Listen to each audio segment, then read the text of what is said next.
ñi nga xamante ni dañu woote marche suba woote résistance ni dañuy génn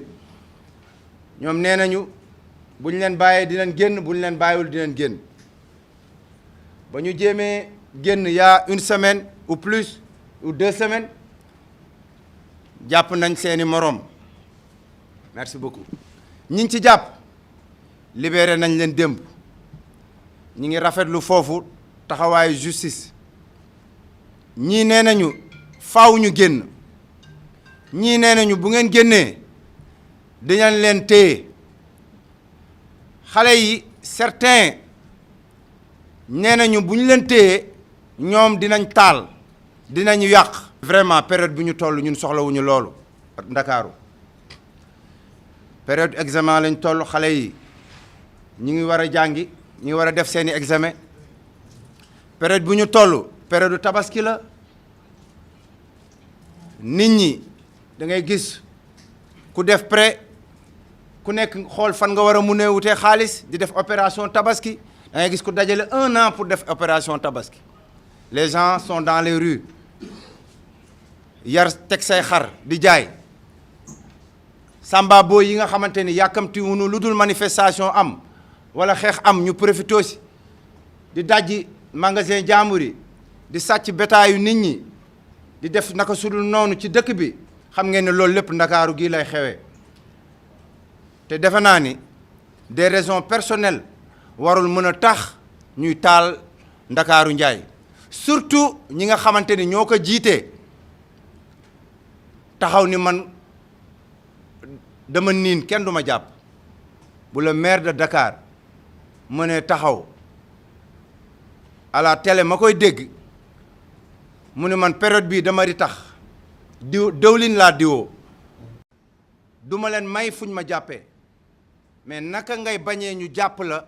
nga bëgg woote loo xam doomu jàmbur yi bu ñu génnee ci mbedd mi même un innocent bi nga xamante ni yoonam nekku ci ñu jàpp ko parce que ñoom sécurité bi ñu am ba bu ñu dóoree lacrymogène ñu war a mën a dugg seeni oto ñu rawale leen un sénégalais lambda amu ko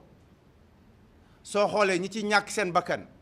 wala ñi ci ñàkk seeni cër ñooñu tout le temps ay innocent la ñuy doon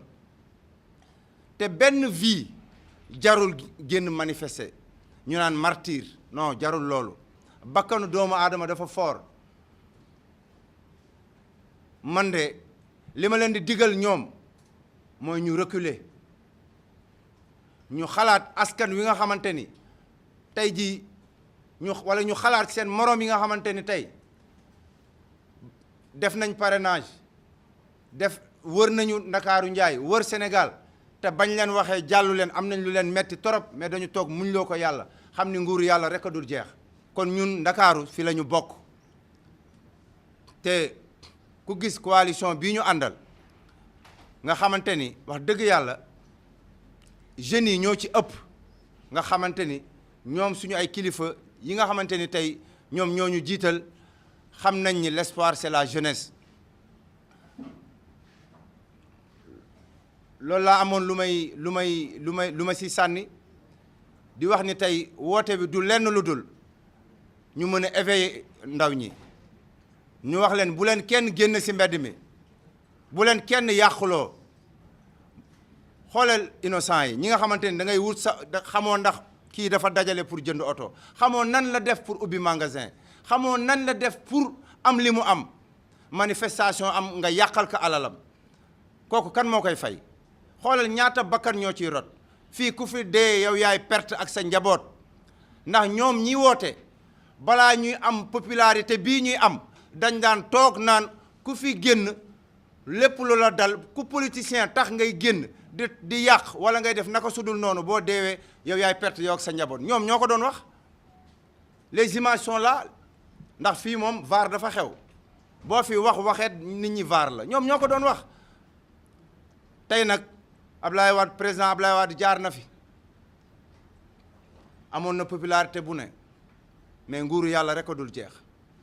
waruñu jël population bi di ko dóor ci kaw nit ñi bu seen liste jàlloon wala liñ ci bëggoon ñu am ka si du ñu mës a génn nit ñi ngi dee tous les jours ci hôpitaux yi dund gi cher na population bi sonn nañu période du tabaski la ñu nekk nit ñi amuñu lu ñu lekk amuñu lu ñu naan xale yi ñu ngi nekk période du examen parents yi ñu ngi stressé sa doom war a jàngi suba mercredi banque yi du ñu sax ubbi da ngay soxla sa xaalis doo ko dem jëli transfert d'argent yi du ñu ubbi ndax kenn ku ci nekk jàpp nga boo ubbee bu manifestation amee ñu ñëw dajji jël sa alal au détriment de quoi université bële xale yaa ngi xeex tous les jours di reyante ñu ay sénégalais di rey sénégalais di jam sénégalais pour lan ñun Sénégal du valeur yooyu la ñu xam wax lu ñaaw ci nit dugg ci vie privée nit loo xamal nit ku lu ñaaw loo ko xamalul nga koy wax ku suturaalul doomu aadama yàlla du la suturaal ñun Sénégal du loolu la ñu xam. bokk gis-gis liggéey appel à un apaisement. Dakar n'est pas le foyer des tensions. Pensons à nos jeunes qui, durant 1 an, n'est-ce pas, vous l'avez dit, ont mobilisé des sous pour aller acheter des moutons pour les vendre. À nos braves mamans qui, par leur tontine, par leur leket, aujourd'hui sont en train de se donner corps et âme pour pouvoir habiller leurs enfants, habiller leur famille. À ces pères de famille qui n'arrivent plus à dormir parce qu'ils n'ont pas le prix du mouton. Au nom de quoi, nous, acteurs politiques minoritaires dans ce pays, nous voulons tenir ce pays en otage. Ça ne se passera pas. Mais dire aussi à ceux-là qui veulent gérer le pays. Aujourd'hui, si le camp du pouvoir a du mal à en parler de cette situation, c'est que même période, même circonstance, ils avaient tenu des propos récriminatoires. Et aujourd'hui, c'est dans cette même posture. Autant nous avions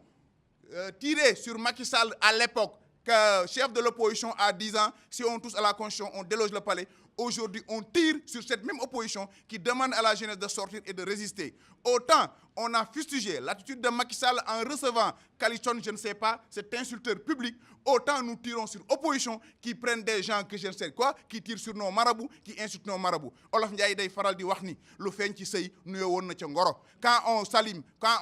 on s'affiche avec des insulteurs, on n'est pas mieux que ceux qui sont au pouvoir et qui se filment avec des insulteurs. Nous voulons une rupture dans la paix, dans la correction,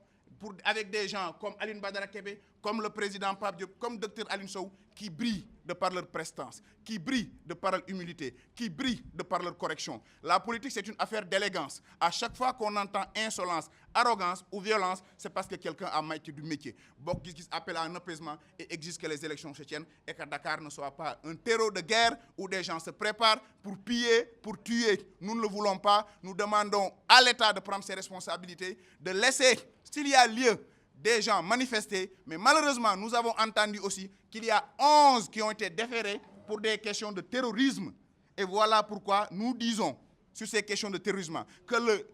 procureur nous informe. Nous l'avons appris à travers la presse. Si nos vies sont aussi en danger, nous voudrons que ce procureur-là se prononce sur cette situation et qu'on arrête de stigmatiser les gens. N'est pas rebelle tous ceux qui sont de la Casamance. La Casamance est peuplée d'honnêtes hommes, de gens vertueux, mais il ne faut pas utiliser la Casamance pour des questions personnelles.